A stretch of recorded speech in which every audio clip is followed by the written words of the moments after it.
God was so pleased with his actions, amen. And Brother Branham said, all Abraham's seed believes God like that. I tell you, friends, I don't know that I always do, but I want to, and I believe I'm Abraham's seed, and I want to love him more than I love anything else. Why? Because he first loved me. Look what he's done for me. I'm a nobody from nowhere, and I had absolutely no chance in this world. I was a renegade. I was everything else and tossed about and ignorant and blind as can be, and God brought this message to me. And he opened my eyes, he redeemed me, and he drew me to himself, and he whispered love secrets in my ear, and he opened up the back part of his mind. He unveiled himself in the hidden chamber and showed me what he's been doing for 6,000, 7,000 years. Even before that, what his plan was before the foundation of the world. What happened in the Garden of Eden? I know the secret that the whole world doesn't know. Amen. How could I not love him? How could I not serve him? How could I turn my nose up because the prophet says something that I doesn't think sound right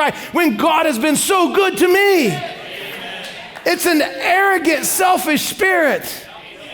I owe him everything. Why? Who was I that he should come and reveal the word to me? What wisdom did I have? What intelligence did I have? What family connections did I have? I mean, what was I? I was absolutely nothing. Not even a dot on the map, not even a number on a tally sheet somewhere. One of 8 billion people on the earth.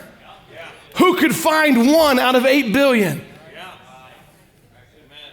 If I piled up 8 billion anything here, I don't even know if it fit here.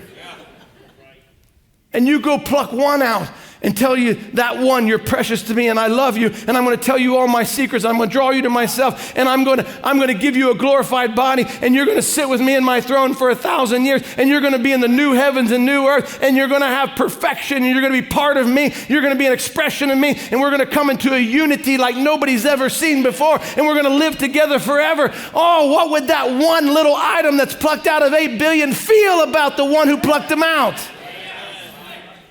Oh, God, help us not to be proud and arrogant and get to the point where we think we deserved it or we were owed it or I was good enough or he liked me or I had beautiful eyes. We had nothing. This was purely based on his love and election, not only merit of our own. And it should put inside of us such a tremendous, passionate love for him, that if he asked me to drop everything and go to the other side of the planet tomorrow, I should be willing to do it, though it cost me everything.